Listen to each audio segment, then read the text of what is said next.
पावन अपनी हाथों से कृष्णाय वासुदेवाय हरिये परमात्मने न क्लेश नाशाय गोविंदाय नमो नमः गोविंदाय नमो वसुदेव सुतम देवम कंसानूरमर्दनम देवकी परमानंदम कृष्ण जगत गुरु कृष्ण वंदे श्री कृष्णा शरणं मम श्री कृष्णा शरणं मम श्री कृष्णा शरणं श्री कृष्ण गोविंद हरे मुरारे हे नाथ नारायण वासुदेव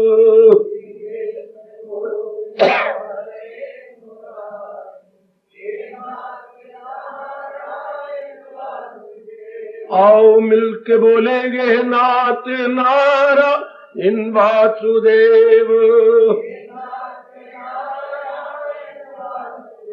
आओ प्रेम से बोलेंगे नाथ नारायण वासुदेव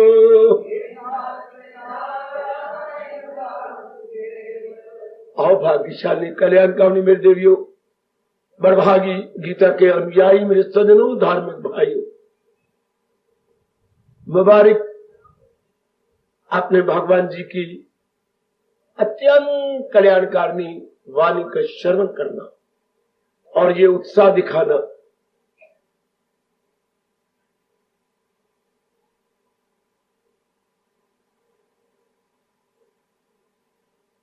एक बात मैं आपसे कहूं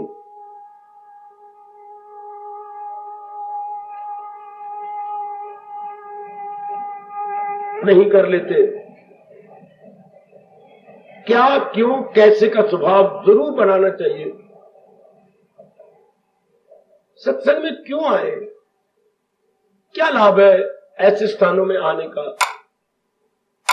यदि आप मेरा कहना मानेंगे तो बहुत लाभ उठाएंगे खासकर इस गीता के सत्संग का सुनिए जरा क्यों आए सत्संग में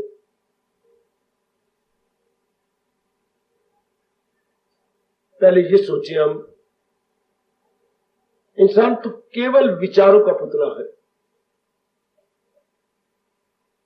विचार ही इतने बड़े शरीर को जिसको हम अपने सारे हाथ वाला शरीर कहते हैं जिसके जितना हाथ है सारे हाथ लंबा है ये पूरा शरीर 3.5 हाथ 3.5 हाथ ये सारा शरीर काम कर रहा है विचारों के कारण से आज आप इतना दिन गुजार के आए हैं विचारों में रह के अभाग्यशाली है वो मेरी देवियां बड़े अच्छी किस्मत वाले हैं वो देव जो विचारों को कम करते जा रही है उतना ही नजदीक वो अपने मालिक के पहुंचते जा रही है भगवान तो आत्मा बन के हमारे अपने भीतर में है दूरी का कारण संकल्प विकल्प संसार संबंधी विचार विक्षेपता हलचल बेचैनी बेकरारी यही दूरी का कारण है तो पहले ये पक्की बात कर लो कि विचारों का नाम इंसान है अंग तो विचारे इन्हीं विचारों के अधीन है इस छोटी सी कोठड़ी के अंदर जैसे हम इसे वफू बोलते हैं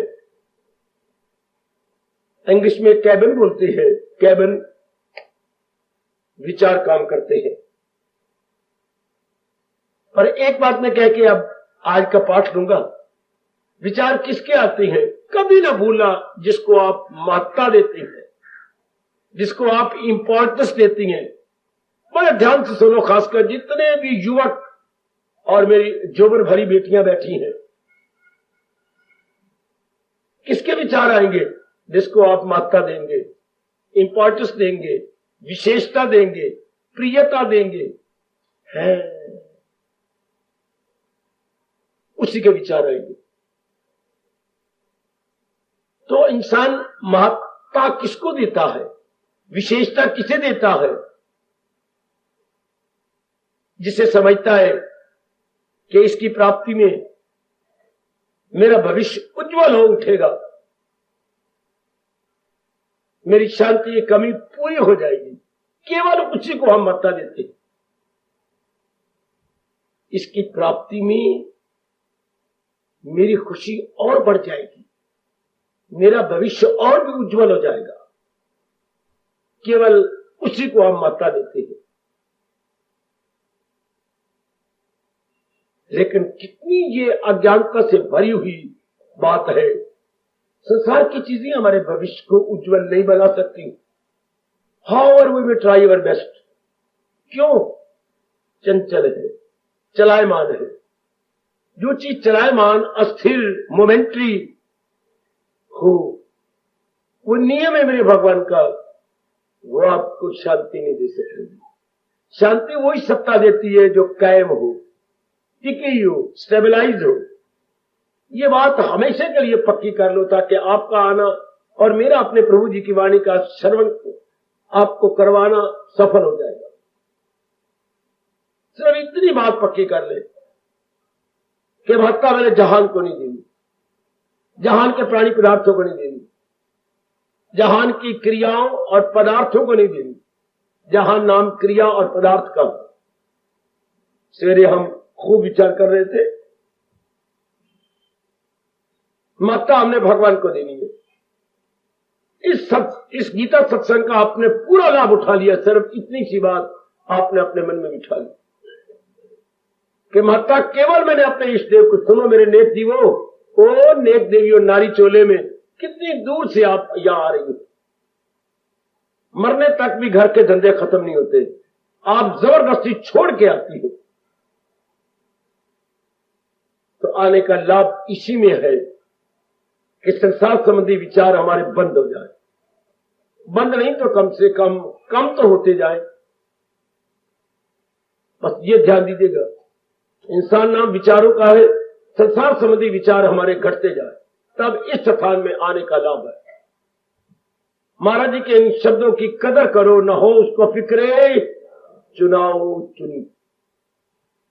इधर उधर के विचार जो संसार संबंधी है ना, मन को यह समझा दे कि तेरी हानि ही हानि है अगर हम संसार को महत्ता देके उनके विचार करेंगे।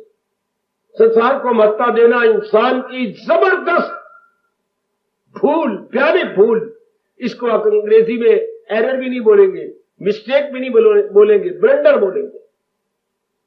हमेशा के लिए बिठा ले मेरी बेटियों, चाहे आप बालिका है, चाहे आप युवती हैं, चाहे प्रौढ़ अवस्था में है, बिठा लीजिए इस बात को कि मैं अपने साथ जुल्म करूंगा, अन्याय करूंगा यदि मैं संसार संबंधी विचार करता चला जाऊंगा। क्योंकि संसार संबंधी विचारों को संसार बनाने वाला नारायण अपने श्रीमुख से 5वें अध्याय के 22वें श्लोक में निर्णय दे रहे गए, इसी से प्रगट हो आखिर। लाभ उठाओ भगवान के इस फरमान का और अपने भी अनुभव का। जितने हम संसार के विचार बढ़ाते हैं उतने दुख बढ़ता है, बेचैनी बढ़ती है। जैसे आज देख रहे हैं एक एक लब के ऊपर हरे राम तो है नहीं, हरे कृष्ण तो है नहीं, टेंशन टेंशन।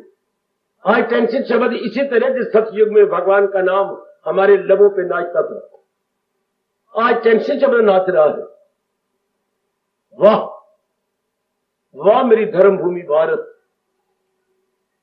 कितनी दुर्दशा होती जा रही है भारतीय नर नारियों की।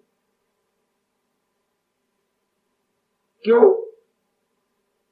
भगवान का फरमान तो कभी उल्टा हो नहीं सकता। हम महाराज जी के और महाराज जी के ज्ञान से दूर होते जा रहे हैं। तो 5,500 वर्ष तो गुजर गए हैं, और भी हजारों वर्ष गुजर जाएंगे।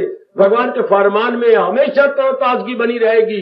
सुनेगा ना मेरी जो अहंकार से तबाही में जाएगा पिंगा।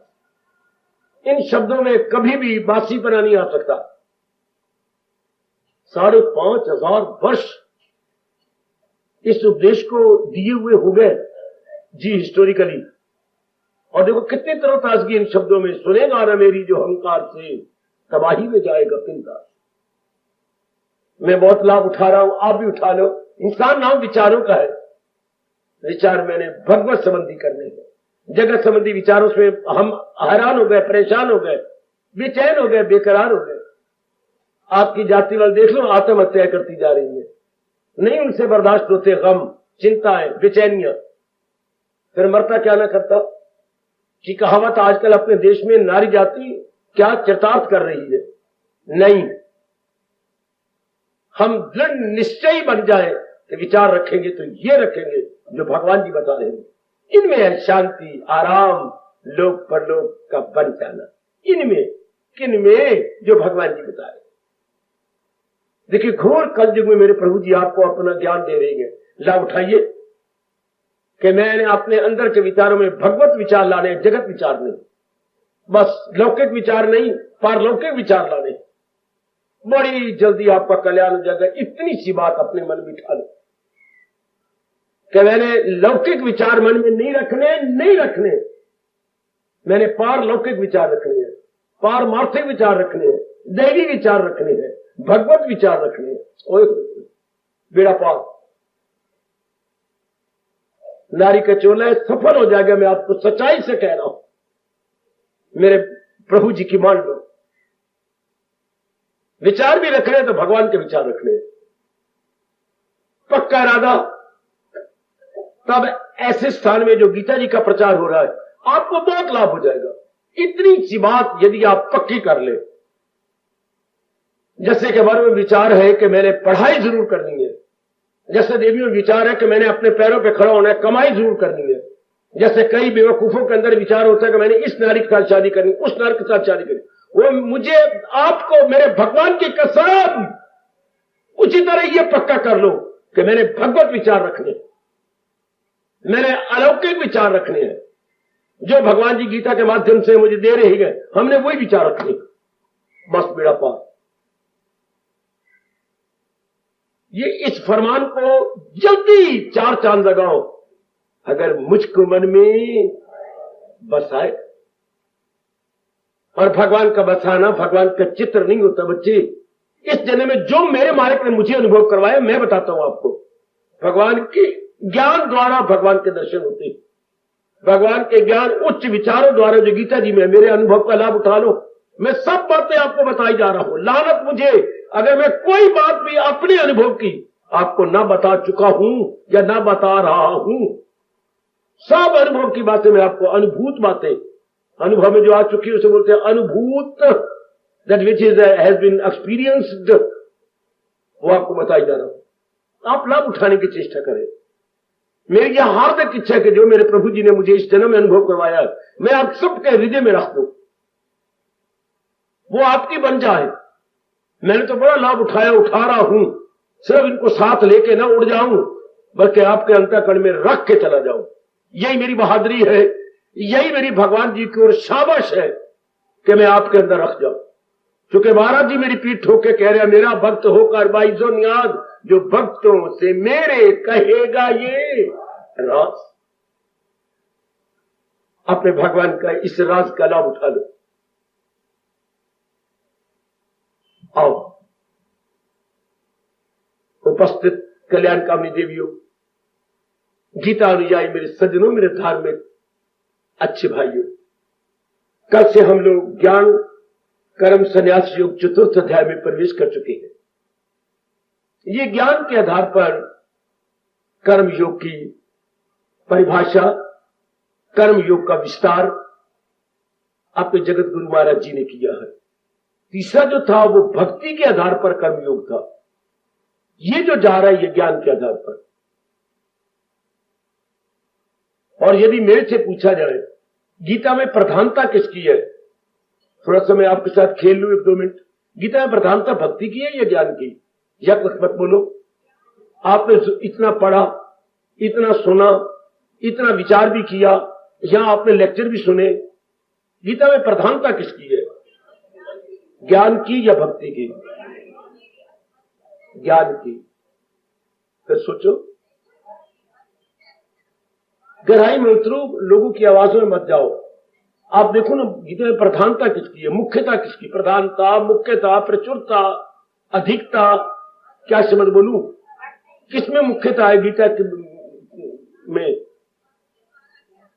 अब मैं बताऊं आपको, हमारी भारतीय सभ्यता संस्कृति के परम पिता महर्षि वेद व्यास जी ने दुनिया वालों को एक निर्णय दे दिया है, किसी भी शास्त्र को देखना हो कि इस शास्त्र का निचोड़ या सार या क्रीम क्या है, तो आदि और अंत को देखो।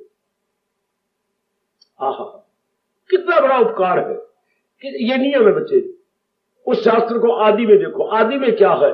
मैं चेला हूं, मेरी मदद कीजिए। ये भक्ति है या ज्ञान? भक्ति। जरा देखना, शुरुआत दूसरे अध्याय के 7वें श्लोक से, मैं चेला हूं, मेरी मदद कीजिए, जो हो नेक रास्ता।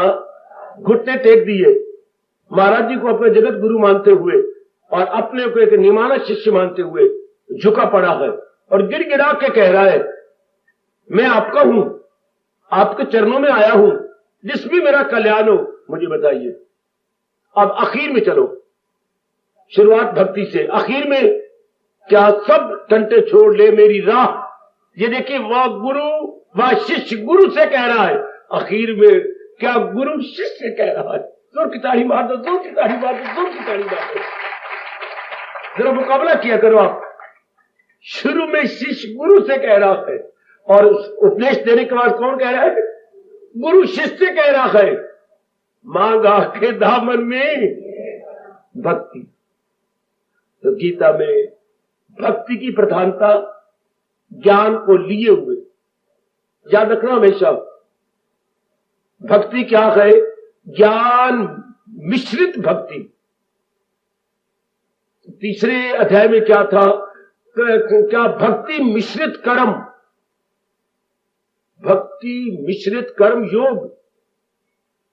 और सारी गीता में क्या है? ज्ञान मिश्रित भक्ति। भक्ति की प्रधानता है, क्योंकि महाराज जी कहते हैं शुरू और अंत में देखो क्या हो रहा। कोई भी शास्त्र हो, ये नहीं कि सिर्फ गीता जी, अगर किसी भी शास्त्र की क्रीम जाननी है, लुबे लुबाब जानना है, निचोड़ जानना, आदि और अंत। आदि को देखो कहां शुरू होता है भक्ति से, और अंत देखो 18वें अध्याय का 66वां श्लोक क्या है? मांग आके दामन में मेरी पाना। वहां गुरुदेव जी वचन दे रही हैं, ज्ञान दे रहे हैं, और यहां शिष्य जी गुरुदेव के चरणों में अपने आप को झुका रहे हैं। शिष्यात्याहं शाधिवाम त्वाम प्रपन्नम। भक्ति और भक्ति आचार्य भगवान जी आखिर में उसे कह रहे हैं, गीता में भक्ति की प्रधानता।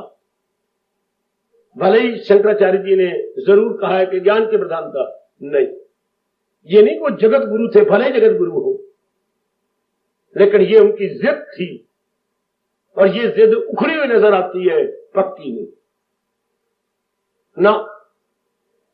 अपनी इंडिपेंडेंस हो, जो ये नहीं कि वो बड़े प्रसिद्ध थे, लोकप्रिय, गलत, किसी की ऐसी अंधाधुंध बात मत मानो। उनका मन को शुरू से ज्ञान में झुका हुआ था और ज्ञान का प्रचार करने से या हर बात में उन्होंने ज्ञान देखा है, लेकिन ये उनकी भूल है। इसी भूल को हमारे लोकमान्य तिलक भी कर गए कि गीता में कर्म योग की प्रधानता है। अब ये उनकी बड़ी भारी भूल है। वैसे वो शास्त्र पढ़ने योग्य है, उन्होंने नाम ही बदल दिया कर्म योग रहस्य। गीता का नाम रख दिया उन्होंने कर्म योग रहस्य, नहीं भक्ति योग रहस्य। अब कितने पॉपुलर है हमारे देश में लोकमान्य तिलक, लेकिन गलती कर दी। आहा, फिर गांधी ने गलती की। देखो मैं कितनी जरूरत कर रहा हूं, अनासक्ति योग इसका नाम रख दिया कि गीता में क्या है? गीता में मोह को तोड़ने के साधन, अनासक्ति, आसक्ति को तोड़ के जिंदा रहना गलत। चाहे कितनी दुनिया भर के प्रसिद्ध पॉपुलर पर्सनैलिटीज हो, लेकिन गलती कर गए। गीता में तो सीधी बात, उन्होंने ध्यान नहीं दिया कि हमारे भारतीय संस्कृति के परम पिता क्या कहती है।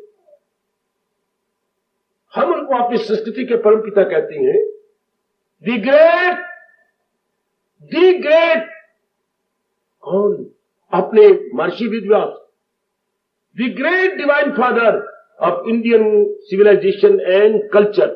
पढ़े लिखो, the great divine father is equal to Indian civilisation and culture, भारतीय सभ्यता और संस्कृति के परम पिता महर्षि वेद व्यास। इस तरह संबोधित करते हुए हम इनका आदर करते हैं।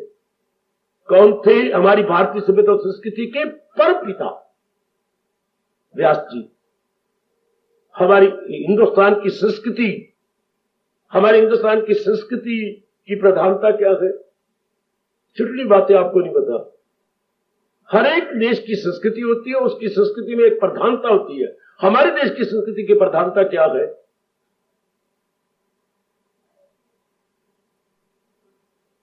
मैं बताऊं, अब याद रखना, भक्ति के आधार पर त्याग। हमारी संस्कृति की प्रधानता है त्याग। हमेशा याद रखना, क्या त्याग? मर के तो दुनिया छोड़ जाती है, हिंदुस्तान का प्यारा मरने से पहले ही त्याग देता। हिम्मत तो यह है कि मरने से पहले मन से त्याग दिया जाए कि ये जितनी भी प्राणी पदार्थ मेरे पास है जो मुझे दी, ये मेरे भगवान की अमानत, मेरी नहीं, मैं लेके नहीं आया था, अंत समय लेके नहीं जाऊंगा। ये बार बार कहना चाहिए। हमारे संस्कृति की प्रधानता वो याद रखना हो मेरे बुजुर्गों, मेरे भाइयों, मेरी माताओं, मेरी बेटियों। भारत के देश की संस्कृति की प्रधानता क्या है? त्याग। भक्ति के आधार पर त्याग। अच्छा, बाकी देशों के प्रधान, सारे देशों की प्रधानता विलासता, फिट्टे लानत, इतनी लानते दे के हमारे हाथ तक जाए। किसी भी कंट्री का नाम लो, विलासता है।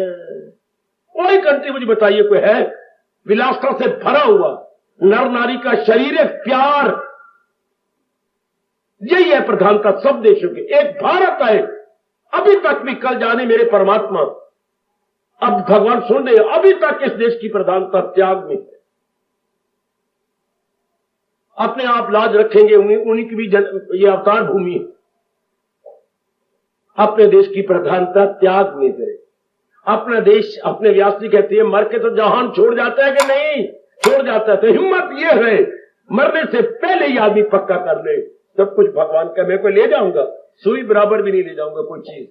और कुछ लाया था? नहीं, कुछ भी नहीं लाया था, ना लाया था ना ले जाऊंगा। इसलिए मालिक ये सब कुछ आपका है। ऐसे जीव जिंदगी में हंस के रहता है और हंस के उसके प्राण निकलते हैं। वो कुत्ते की मौत नहीं मरता, वो चुड़ चुड़ की नहीं मरता, जिसने अपनी जिंदगी में ये पक्का किया है सब कुछ मेरे भगवान का है। सब कुछ ना भी अब मन माने तो भी कहो, नहीं मन मानता तो भी कहो, फिर भी कहो, दोबारा कहो क्षमा करना। जिसको पेशाब आ रहा हो, दर्द हो रही हो पेशाब के अंदर, फिर पेशाब करो, फिर उस स्थान को पकड़ के जोर का दबाओ, पेशाब निकालो। दर्द हो रही हो तो भी कहो, पेशाब निकालो, जोर का मारो इस अंग को, जोर का पकड़ के यूं यूं, वरना वो पेशाब आपकी चीखें निकालेगा। दर्द भी हो तो भी निकालो, वरना वो आपको बीमारी पैदा कर देगा। निकालो जोर का हाथ मार के। इसी तरह सियाने कहते हैं, ना भी मन माने तो भी जोर मार के कहो कि सब कुछ भगवान का, ना मैं लाया था ना मैं ले जाऊंगा। हाय मेरे रब्बा, वही नहीं मन मानता, अब नहीं मानेगा। सच्चाई मानी जाएगी, आज नहीं तो कल सही, सच्चाई जरूर मानी जाएगी। आहा आहा आह,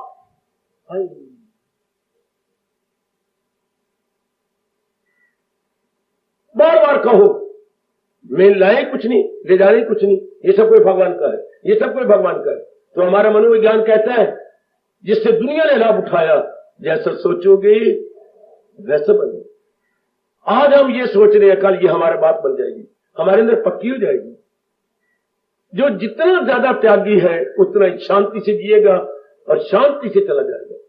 जो जितना ज्यादा चीजों के साथ जकड़ा पड़ा है, जकड़ा, और आज तो वो गंदा वक्त आ चुका है, मैं नहीं रह सकता, ये गंदी अवस्था आ चुकी है। हमारे अपने देश को ये शोभा नहीं देता। मेरी बेटियों को ये हिंदुस्तान की नारी बन के शोभा नहीं, मैं तेरे बिना नहीं रह सकती, मेरे पुत्र मेरे लाल, मैं तेरे बिना नहीं रह सकती। बच्चे, ये इंग्लैंड नहीं है, ये अमेरिका नहीं है, ये जापान नहीं है, ये चाइना नहीं है, ये धर्म भूमि भारत है। जहां हम लोग त्याग के बिना नहीं रह सकते, भगवान के भजन के बिना नहीं रह सकते। जिस देश में मीरा हो चुकी हो, उस देश की नारियां ये कहे कि तेरे बिना मैं नहीं रह सकती, जबकि देश की मीरा ने आदर्श रखा, मेरे तो गिरधर गोपाल दूसरों ना कोई। आज और जिस देश के अंदर ये नारी कह के चुकी है, उस पति को मैं क्या करूं जो जन्मे और मर जाए, मीरा मरेगी सांवरिया, मारा चूड़िया मर हो जाए। उस देश की नारियां और नर ये कहें, जिस देश का नर यमराज के पास भी ज्ञान लेके आया, उसने इतने टेम्पटेशन दिए, रत्ती भरने वाला नचिकेता, उस देश के बच्चों की शोभा देता है शरीरों पर लट्टू होना, शरीरों पर जान देना। It is below our dignity. आहा, यही मेरे भगवान ने कहा, नहीं तेरे छाया ये शाह जी की हार, ये हमें शोभा नहीं देता कि हम भारतीय। सुनो मेरी देवियों, हम भारतीय हैं। आहा, भारत में पैदा होने के नाते से हमें शोभा नहीं देता ना।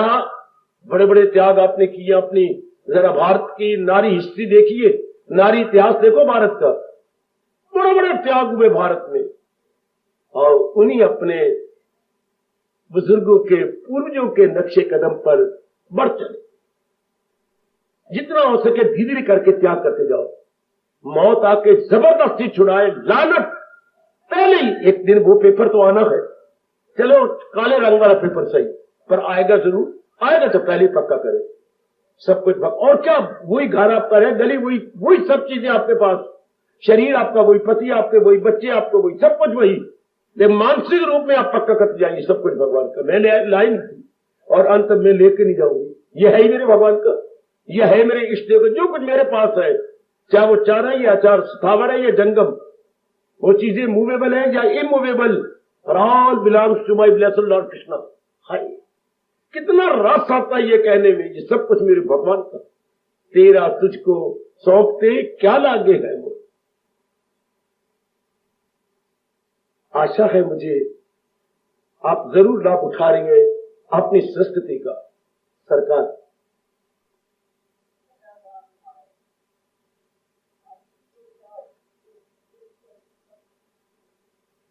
अर्जुन को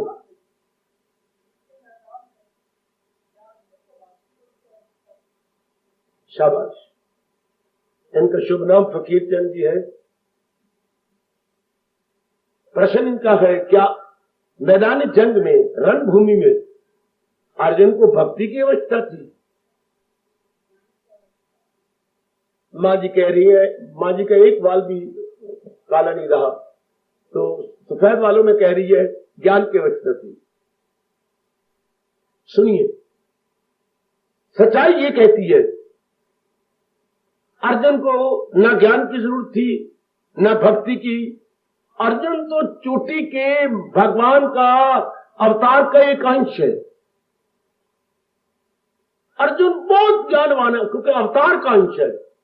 जैसे हमारे व्यास जी नारायण का एक अंश है, इन्हीं ऋषि के साथ समय लगता है भगवान वेद व्यास, और किसी ऋषि के साथ आप भगवान लगा के भगवान का निरादर नहीं कर पाएंगे। अगर लिखेंगे थे तो भगवान उड़ जाएगा आकाश में, वेरी वर्ल्ड एवेपोरेट हो जाएगा। तो अर्जुन तो नर नारायण के अवतार है, नर नारायण के अवतार। अर्जुन को कोई जरूरत नहीं थी, अर्जुन के बहाने हमें आवश्यकता है। कौन सी रणभूमि? जीवन एक रणभूमि, जीवन एक मैदान जंग है जिसमें जीव को कष्मकश करनी पड़ती है, क्योंकि जीवन का नाम ही कष्म संघर्ष है। अर्जुन का बहाना है। उधर वशिष्ठ जी ने राम को उपदेश दिया, राम का बहाना है, आने वाली जनता को उसको उपदेश दिया गया। शाब्दिक अर्थ में मत लो कि रणभूमि में कोई जरूरत थी। मैंने इसलिए शब्द लगाया है आपको कहकर के ज्ञान मिश्रित भक्ति। बेटे ज्ञान मिश्रित भक्ति है, भक्ति का की प्रधानता, लेकिन ज्ञान मिश्रित है, उसमें ज्ञान की प्रधानता भक्ति की है। 13वें अध्याय जो कोई बिल्कुल ज्ञान से भरा हुआ है, उसमें भगवान की भक्ति के 2-3 श्लोक मार देती है। शाबाश, आप मन में रख लो, आप आगे चल के देखते चले जाएंगे। यही हमारे बहुत से आचार्यों का मत है, अपना भी मत यही है। और व्यास जी ने भी ये कहा, श्लोक किसी भी ग्रंथ के आदि और अंत में, मैंने अभी भी कहा, देखो अद्वैत, वहां भक्त ने अपने आप को भगवान में तलीन कर दिया। गंगा, ये आप भगवान आपका भला करें मेरे दिव्य मेरे सजनों, ऋषिकेश के ऊपरले खंड से सागर का नाम लेते हुए कल कल कल कल कल कल कल करती हुई भागती है, आखिर में सागर में एक में हो जाती है। परमपिता में आई, परमपिता में आई, आपने बुलाया मैं आई, आपने बुलाया मैं आई, और वहीं जाके एक में हो जाती है। इस तरह भगत पहले भगवान को पुकारता है नाना प्रकार के भावों, विचारों और शब्दों द्वारा, और आखिर में सदा के लिए एक में हो जाता है। खैर, इस विषय को अभी न लो, फिर लेंगे आगे चल के जब प्रसंग बनेंगे। अब हम ले अपने चौथे अध्याय को, प्रसंग छूट न जाए।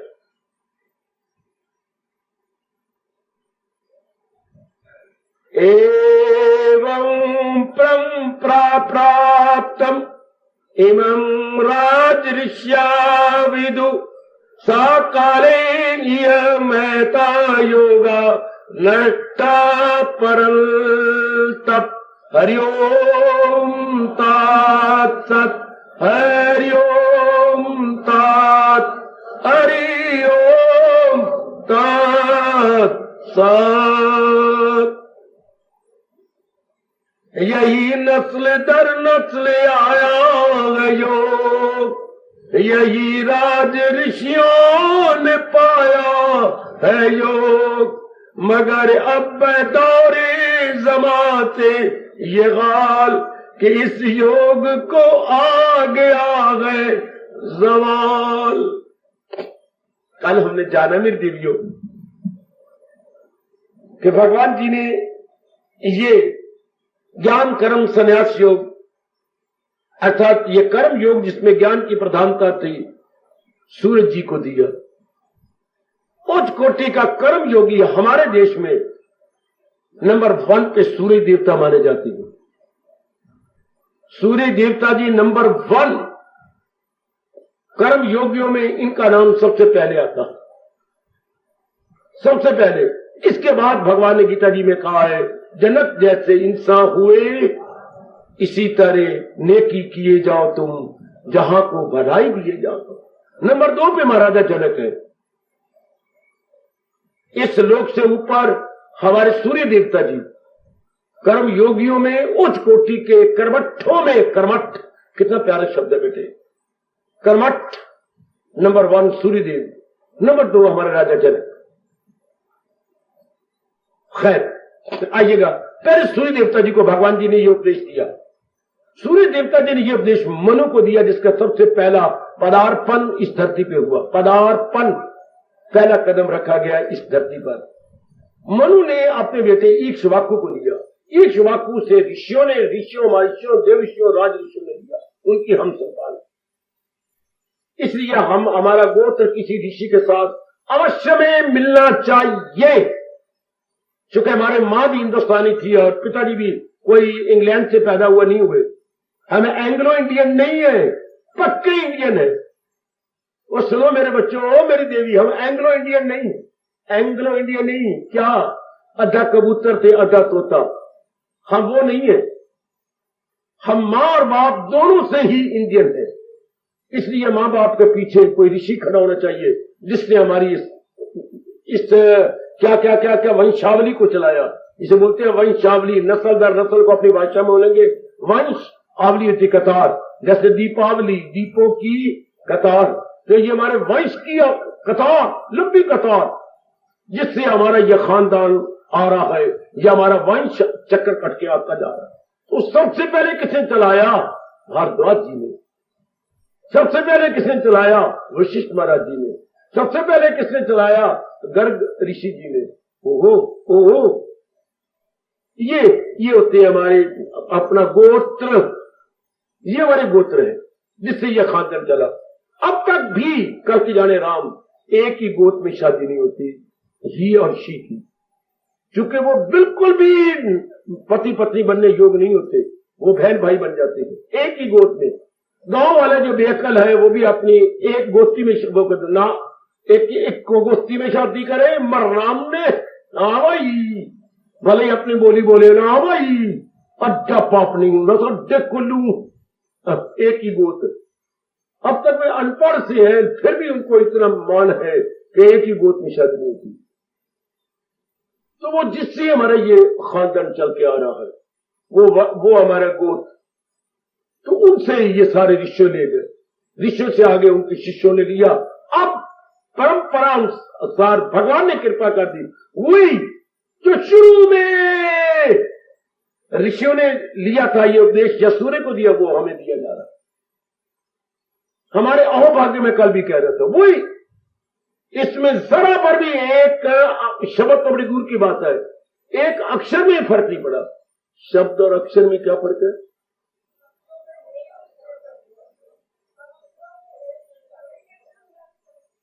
कई अक्षरों से शब्द बनता है, शाबाश, अक्षरों के जोड़ से चलो, संयोग से कह लो, अक्षरों के संयोग से एक शब्द बनता है। जैसे मैं केवल बोल रहा हूं, इसमें कितने अक्षर आ गए? का आ गया, एक की मात्रा आ गई, वाह आ गया, ला आ गया। ये कई शब्द बने तो एक शब्द, कई अक्षर मिले तो एक शब्द बने केवल। तो अब जरा पर भी इसमें एक अक्षर में फर्क नहीं पड़ा दे, और ना कभी पढ़ सकता है। इतनी परफेक्ट, इतनी मुकम्मल भाषा है, इतनी मुकम्मल ज्ञान से भरी हुई, भक्ति से भरपूर गीता। शाबाश, बिल्कुल अंतर पड़ा नहीं, जो कि ये नज़म में है, कविता में है, कविता गाई नहीं जाएगी। जरा तक कोई बेवकूफ इसमें एक अक्षर भी कराए तो गाई नहीं। देखो ये तो कविता में है, जो जिसको हम कविता में गाएं उसके लिए एक शब्द क्या होता है? पद्य। बहुत अच्छे। और जैसे मैं बोल रहा हूं ये गद्य, तो हमारे देश में गद्य और पद खूब चले हैं। ज्यादा पद चला अपने देश में या गद्य? पद ज्यादा चला। कविता में ज्यादा उपदेश दिया गया, कविता में बहुत ज्यादा, कोई अंत ही नहीं है कविता में। उसी कविता को बोलती है पद्य। शाबाश। तो जरा भी अब इसमें अंतर आ गया तो गाने में फर्क पड़ जाए। जैसे यहां देवियां गाती हैं, जरा सा भी किसी शब्द को लंबा ना करें या लंबा कम करें, फौरन फर्क पड़ता है, बोलने में फर्क आ जाएगा। शाबाश। इसे कहती हैं छंद। अलंकार और होती है। अलंकार तो बोलने में सजावट आ जाए, आहा आहा आहा आहा, ये बोलने में सजावट। जैसे ये कहना मैं तो प्रतीक्षा कर रहा हूं, या अगर इसमें हम अलंकार से बोले तो कोई कहे तो इसे अलंकारित भाषा में बोलिए, मैं प्रतीक्षा कर रहा हूं। काका आप कितने पढ़े लिखे हैं, अलंकारित भाषा में मैं प्रतीक्षा कर रहा हूं, इसे अलंकारित भाषा में बोलिए।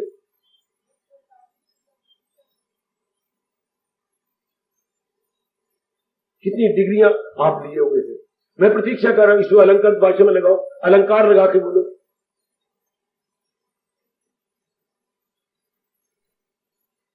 बोलो। बेचैनी जिंदगी में आपको तो नहीं हुई कहीं? बेटे आप मेरी सुनो, सुनो अपने देश की अलंकारित भाषा, मैं प्रतीक्षा कर रहा हूं। देखो आपकी प्रतीक्षा करते करते तो मेरी आंखें ही पक गई। ये होता है अलंकारित भाषा। आपकी प्रतीक्षा करते करते तो मेरी आंखें भी पक गई। ये आइएगा, ये अलंकार और होते, ये भी अपने देश में बड़े प्रसिद्ध हुए। इन्होंने किए प्रसिद्ध व्यास जी, इनकी शैली बड़ी उत्तम। अब क्या कहना चाहती है ये, हमें फरमाइए क्या कहा कि यही परंपरा से आगे आगे आता गया ना, आगे आगे मेरे गुरुदेव को गुरुदेव से मिला, उनको उनसे मिला, मुझे उनसे मिला, आपको आपको मिल रहा है, धीरे करके ये तो परंपरा से, इसे बोलते हैं, अपने विशेष शब्द है भारत का परंपरा, या उर्दू वाले बोलती है नस्ल दर नस्ल, हम बोलते हैं परंपरा से ये ज्ञान चलता आ रहा है। तो अंग्रेज बोलते हैं लाइनेज है, उनके शब्दी को नहीं, वो क्या करे, वो कहते ये तो लाइनिंग से आ रहा है, फैमिली लाइनेज, जो ये शजरा नशर या परंपरा। तो आइएगा, अब हुजूर हमें समझाना क्या चाहते हैं, ये परंपरा से बिल्कुल ठीक है, और ये परंपरा से आ रहा है ये कर्मयोग, और परंपरा से आगे जाएगा भी से। ये भगवान ने नियम बनाया है कि आगे आगे चलता चला जाए, आगे आगे निकलता चला जाए। नहीं, इसमें नियम में कोई भी बाधा नहीं डालेगा। जो भी अनुभवी बनेगा या मालिक के नजदीक पहुंचेगा, महाराज जी जरूर उससे कईयों को दिला देंगे। शुरू से लेकर अब तक ये चला आया है। ये नहीं कि उसने अनुभव किया और शरीर छोड़ गया, नहीं, भगवान चाहते नहीं, आहा बिल्कुल भी नहीं। वरना भगवान कहा भगवान कहते मेरा फरमान झूठा हो जाएगा। क्या क्या क्या क्या क्या क्या क्या क्या महाराज जी ने तो कहा है जो मेरी इस लाइन को बना रखेंगे। 12वें अध्याय का अंतिम श्लोक, जो करते हैं कायम ये अमर, जो इस मार्ग को मेंटेन करते रहते हैं, यकीन से जो रखते हैं सीनों को गर्म, जो मकसूद आला समझ ले मुझे, वही भक्त गए सबसे। 12वें अध्याय का अंतिम फरमान कि ये लाइन चलती रहेगी। जैसे ये पगडंडी सत्संग अगर होता रहेगा तो ये जो आपके बलदेव ने पगडंडी जवान रहेगी, आएंगे जाएंगे आएंगे जाएंगे, पगडंडी मोटी होती है बल्कि जमीन में धसती चली जा रही है। इस तरह भगवान कहते मेरा जो मारे गए भक्ति वाला या ज्ञान वाला ये चलता ही रहेगा, चूंकि अनुभवी पहले जिज्ञासु बनकर फिर अनुभवी बनकर उस मार्ग को चलाती रहेंगे। पहले वो जिज्ञासु, फिर वो अनुभवी, फिर उसके शिष्य, फिर वो चीज चलती रहेगी। शाबाश। पहले साधक, फिर क्या बन जाती है सिद्ध, फिर सिद्ध के शिष्य, हाँ फिर वो भी चलेंगे। तो ये तो लाइन खत्म नहीं होनी, और आगे और आगे। पहले साधक, फिर सिद्ध के शिष्य, फिर वो साधक, फिर वो सिद्ध, ये चक्कर चलता ही रहेगा। तो मेरे महाराज जी कहती हैं यूं ही नस्ल दर नस्ल आया है योग, ये परंपरा से चलता आ रहा है। जैसे आपकी जदाद होती है, जद्दी जदाद, इसे जद्दी बोलती है, वो भी जो है आपके पेरेंटियल चलती रहती है आगे आगे। हाँ, यही राज ऋषियों ने पाया है योग, यही ऋषियों ने आगे पाया। राज ऋषि वो होते हैं जो पहले राजा हो, बाद में किसी ऋषि से लगे चोट और घोर तपस्वी बन जाए, फिर उन्हें बाद में बोलते हैं राजा थे राज ऋषि। जैसे हमारे विश्वामित्र, नंबर जिद्दी करने वालों में नंबर 1, बहुत ही जिद्दी राज ऋषि, अपने इसी से वशिष्ठ महाराज जी के साथ जिद करके चोटी के राज ऋषि बन गए। इतनी तप किया कि एक नई दुनिया रचने लग गए थे, नई दुनिया बनाने लग गए थे। तब आकर के गुरु जी ने कहा, देवताओं के गुरु ने, बृहस्पति जी ने, महाराज जी द्वारा जिसके नाम पर आपने तप किया है उसके नाम, उसकी बनाए हुए नियम को आप तोड़ रहे हैं, ऐसों को राज ऋषि बोलते हैं। आहा, तो खैर बड़ी लंबी चौड़ी कहानी। तो वही उपदेश उन्होंने लिया, उनके अब हम ऋषियों की संतान है, ऋषियों से ही हमारे पर दादा, फिर आगे पर दादे दादाजी, फिर पिताजी, फिर हम लोग, फिर आगे आगे चलता जाएगा। अच्छा, ये चलेगा, ये आगे निकलेगा। मगर अब जोरे जमान में ये हाल क्या कि इस योग को आ गया जमान, क्या मतलब अब ये योग दिन ब दिन छिपता जा रहा है। देखो अब ये बात कब कही गई, ये द्वापर में कही गई, क्या अब ये कर्म योग लगभग छिप चुका है। अब भक्ति का बोलबाला तो जरूर है, कुछ ज्ञान का रह गया, कर्म योग तो बिल्कुल ही छिप गए। वाह, गांधी क्या गया, कर्म योग को अपने साथ लेके चला गया। कुछ हद तक गांधी जी कर्म योगी थे, मैं अपने साथ कर्म योग को भी ले गया। महाराज जी ने आज से 5,500 वर्ष पहले कहा, अब ये मेरा कर्म योग छिपता जा रहा, देख लीजिए। अब ये कर्म योग छिप, एक आध हुआ, हजारों मील में एक आध को बैठा हुआ किसी ने कर्म योग किया, वो गिना नहीं जाता। जहां हजारों लाखों कर्म योगी ना हो तब तक कर्म योग की गिनती नहीं होती। तो महाराज जी इतना चोटी का उपदेश जो मैंने सूर्य को दिया था, और सूर्य ने अपने बेटे मनु को दिया, मनु ने ईक्ष्वाकु को दिया, ईक्ष्वाकु से ऋषियों के पास आया, ऋषियों ने अपने शिष्यों को दिया, शिष्यों ने फिर अपने आगे सिद्ध होकर शिष्यों को दिया और चलता है। लेकिन भगवान कहते बस अब मैं भी निराकार में तलीन हो रहा हूं और मेरा ये कर्म योग भी मेरे साथ तलीन होने जा रहा। तब से यह कर्म योग यानी न होने के बराबर। जब कर्म योग न होने के बराबर होगा, इसका विपरीत अर्थ क्या है? जीव सारे सकामी हो जाएंगे, निष्कामी नहीं रहेंगे। अर्थात जब भी किसी धर्म स्थान, ये तो इस धर्म स्थान पर अभी भगवान की कृपा हो रही है, महाराज जी धर्म स्थानों पर जाएगा, तीर्थों पर जाएगा, कोई न कोई कामना रख के जाएगा। भगवान के लिए कोई नहीं जाएगा। एक आध को जो वो गिनती में नहीं होता। मेरी बेटी उसे अपवाद बोलती है, अपवाद, एक्सेप्शनल केस। जैसे ये धर्म स्थान परमात्मा का एक्सेप्शनल केस है कि जीव आए बैठे हैं केवल अपने कल्याण के लिए। कोई एक आध स्थान तो रह जाएगा ना जो पूर्ण रूपेण धर्म स्थान के नाम पर पुकारा जाए, जिसे हम यथार्थ रूप में खाली जगह पुकारे। क्या पुकारे? देवालय पुकारे। क्या इनके नाम थे हमारे स्थानों के? देवालय, इष्ट देव का घर। यह यथार्थ रूप में आपके अम्बाला में इष्ट देव का घर। देवालय, आले मैंने घर, देव मैंने इष्ट देव। क्या मिल रहा है? देवालय का ही उपदेश हमें मिल रहा है, देव इष्ट देव जी का ही उपदेश मिल रहा है। कोई लाग लपेट नहीं, कोई हमारी वासना, कोई मेरी कोई कामना नहीं, ना कोई आपकी कामना है। एक ही दोनों में कामना है, कल्याण करके चला जाना। आप भी अपने तो टटोल लो, मैं भी टटोले बैठा हूं। कोई वासना कामना नहीं, भगवान के उपदेश ने रगड़ के रख दी है। अगर कोई कामना वासना या कहीं चीज राग द्वेष, तो वही आपका हाल होता जा रहा। आहा, नहीं तो फिर कलयुग में तो खत्म है।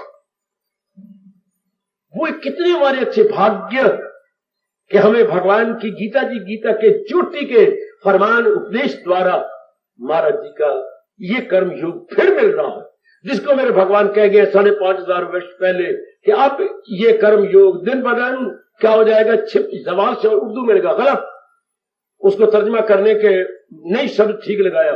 जवाल नहीं हो रहा, छिप रहा है। जवाल किसी योग को नहीं होता, चूंकि योग भगवान का अंश है। बेटे ज्ञान भगवान का, आप बोलो ज्ञान भगवान का अंश है, योग भगवान का अंश है। तो अंश का कभी नाश नहीं होता, भगवान में छिप जाता, भगवान में चला जाता है। जवाल का मतलब है एक चीज में डाउनफॉल हो गया। जवाल उर्दू शब्द है, अपने भाषा में कहेंगे पतन। योग का पतन कभी नहीं होता, योग छिप जाता है, डिसअपियर्ड। हम ये नहीं कहेंगे तर्जमा कर देते योग डिस्ट्रॉयड हो, जबान लड़खड़ा जाएगी, पैर कांप जाएंगे। योग कभी डिस्ट्रॉय नहीं होता, योग छिप जाता। तो योग, कर्म योग दिन ब दिन छिपता जा रहा है, छिपता जा रहा है। हाँ, आहा आहा आहा आहा जी, जैसे कवि कहता है चांद छिपता जा रहा है बादलों की ओट में। अब ये थोड़ा क्या कि चांद का नाश हो गया, चांद चला गया, नहीं, चांद बादलों की ओट में आ गया। चांद छिपता जा रहा है बादलों की ओट में, इंसान की इंसानियत छिपती है यारो नोट में। क्या बना रहा है उसने? चांद छिपता जा रहा है बादलों की ओट में, इंसान की इंसानियत छिपती है यारो नोट में। आज नोट ने इंसानियत को छिपा कर रख लिया, जैसे छोटी सी बदली ने चांद को छिपा दिया। तो योग तो छिप गया है। जैसे हम देखें थोड़े से जीव आप जैसे भगवान के बने रहेंगे, आप जैसे बुजुर्गों मेरे भाई जरूर बने रहेंगे, जो निष्काम कर्म योगी होंगे, मालिक के नाम पे कर्म, जो मेरे इस फरमान, मेरे प्रभु जी के इस फरमान को चार चार लगाएंगे, जरूर लगाएंगे, चार चार लगाएंगे, जरूर लगाएंगे। क्या? फकत मेरी खातर तू। यह है कर्मयोग। दुनिया में हो रहा है कंचन के लिए, कामनी के लिए, कीर्ति के लिए कर्म। हम भगवान के इस फरमान को चार चार लगाएंगे, फकत मेरी खातर तू हर काम कर, हवन दान दे सब मेरे नाम पर, तेरा खाना पीना हो मेरे लिए हो, तेरा तप से जीना हो। ये कर्मयोग कि हमारा जीना, हमारा खाना, हमारा पीना, हमारा सोना, हमारा उठना केवल भगवान के लिए। आज उसी हिंदुस्तान के नर नारियां जी रही है कंचन के लिए, कामनी के लिए, कीर्ति के लिए। देख लो मेरे बेटे कितना अंतर आ गया, देख लो मेरे बच्चों, मेरे बुजुर्गों, तो जो सकामी होती है, कंचन कामनी कीर्ति के लिए जीते हैं, उनका परिणाम क्या होता है? गम बेहिसाब उनको दिन हो के रात। फिर 3 प्रकार के गम उन्हें नींबू दानी में पड़े हुए नींबू की तरह निचोड़ देती है। ये नींबू दानी, उसमें नींबू दोनों सिरों को दबाइए, नीचे निकलाएगा रस, बाकी रह गया फोग। आज पर फिर भी हमें अपने भगवान पर पूर्ण आशा है, अपनी जन्मभूमि की रक्षा करेंगे। और आपको मुबारक है कि आप में अभी भाव बना हुआ है, अभी भी आप में है। शाबाश। आपको देख करके मैं कह सकता हूं क्या कि पतझड़ तो आ गई है। मौसम मानो कहे हम, पतझड़ का मौसम तो है, पर रोने वाली बात नहीं, क्योंकि जब हम अपने बड़े हुए नाखून से किसी वृक्ष को छीलते हैं तो अंदर हरियाली है। हाय वे हाय वे हाय। किसी वृक्ष, पतझड़ में किसी वृक्ष को छीलने से अंदर हरियाली गए। इससे पूरी आशा है कि वो दिन आएगा क्या, जब इस वृक्ष पर हरे पत्ते हरे हरे फिर आ जाएंगे, क्योंकि असल में हरियाली है। जब ये गए तो असल में हरियाली है। एक दिन वो आएगा जब भारत फिर अपने भक्ति, ज्ञान और संस्कृति में लहरा उठेगा। अभी हरियाली है, बिल्कुल निराशा में न जाना। आपको देखकर देवता भी कह रहे हैं अभी अपने देश में, भारत में हरियाली गए, अपनाने वाले अभी भी हैं। हम अपनी ओर से पूरी चेष्टा कर रहे हैं कि क्या देश की बहार को बनाए रखें, देश की धर्म की बहार को। ये क्या है? सदा बहार है, सदा बहार। इसलिए मेरे मुख से भगवान ने निकाला है, गीता हमारी सदा नवीन, एवर फ्रेश, एवर ग्रीन। ये एवर फ्रेश और एवर ग्रीन है और रहेगी, आप इसे बनाए रखेंगे। ये आपको देखकर ही भगवान कह रहे हैं, जो करती है कायम ये अमृत सदन, जो इस जीव को अमर बना देने वाले धर्म को बनाए रखते हैं, आप मेंटेन कर रहे हैं। पुरुषार्थ कीजिए, जो भगवान जी कर्म योग पीछे आगे तीसरे अध्याय में और चौथे में ज्ञान के आधार पर समझाने जा रहे हैं, हमारे जीवन का विशेष अंग बन जाए। हम अपना सूर्य उदय और अस्त अर्थात एक दिन महाराज जी के उपदेश में गुजारे, क्योंकि कर्म योग, कर्म तो करना है आपने।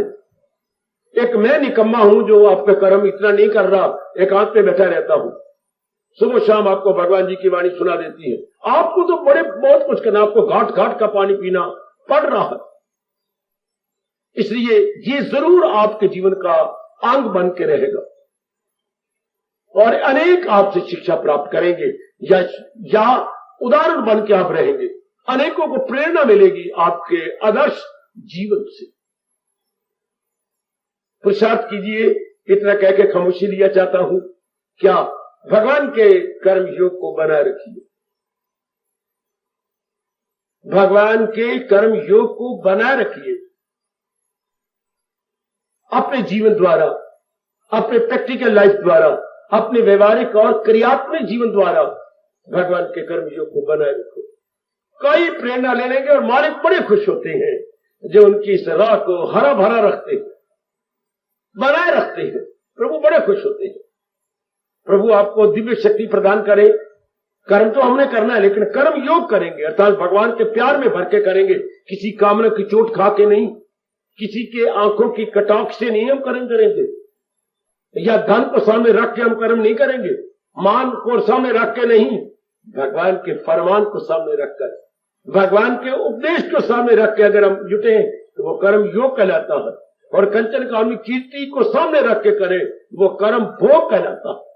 तब हम कर्म भोगी बनती हैं। और अगर भगवान के उपदेश को सामने रखे करें तो तब हम कर्म योगी बनते हैं। और कर्म योगी को मेरे भगवान ने कहा ऐसा जीव लौट के नहीं आएगा, क्योंकि ऐसे नेक जीव के मन में कोई वासना नहीं, कोई कामना नहीं, कोई इच्छा नहीं, कोई आगे क्या बोलो, कोई राग नहीं और कोई शाबाश मेरे बच्चों शब्द। परमात्मा करे जैसे मेरे लबों से शब्द निकलते चले आ रही हैं, ऐसा ही हमारा जीवन अनेकों के सामने चमके, दमके और कईयों के लिए प्रेरणा का स्रोत बन जाओ। हार्दिक आशीर्वाद। अब अपनी शहंशाह की आज आरती बड़े प्रेम और श्रद्धा से उतारे।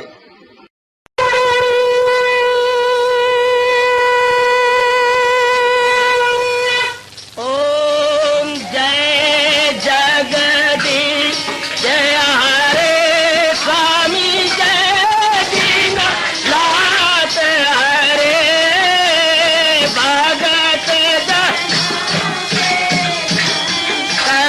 दास जनों के अवगुण क्षण में दूर करे। हरिओम जय जगदीश हरे जो जावे दुख विनिचे मन का दाता, दुख विनिचे मन का सुख तू नची गई आवे, सुख तू कष्ट मिटे तन का। हरिओम जय जगदीश हरे कहा तुम मेरे शरण पड़ूं मैं किसकी स्वामी तुम बिन और न दूजा, प्रभु बिन और न हाथ करूं मैं जिसकी। हरिओम जय जगदीश हरे तुम पूरन मातम तुम तरया स्वामी तुम तरयामी पार परम परमेश्वर तुम सबके स्वामी। हरिओम जय जगदीश हरे तुम करुणा के तुम पालना करता, सब तुम रक्षा करता। मैं रखिया ज्ञानी मैं सेवक प्रभु की कृपा करो भरता। हरिओम जय जगदीश हरे तुम हो एक अगोचर सबके प्राणपति, स्वामी सबके प्राणपति। किस विधि मिलूं दयालु, किस विधि मिलूं कृपालु, तुमको मैं तुम। हरिओम जय जगदीश हरे दीना बंधो ठाकुर तुम मेरे स्वामी रक्षक तुम मेरे। अपने हाथ उठाओ अपनी शरण लगाओ, द्वार पड़ा मैं तेरे। हरिओम जय जगदीश हरे विजय विकार पाप हरो देवा, स्वामी कष्ट हरो देवा। श्रद्धा प्रेम बड़ा जिनकी साजी से। हरिओम जय जगदीश हरे मन धन सब कुछ है तेरा, सब कुछ है तेरा, तेरा तेरे अर्पण तेरा, तेरे समर्पण क्या लागे मेरा। हरिओम जय जगदीश हरे जय जगदीश हरे स्वामी।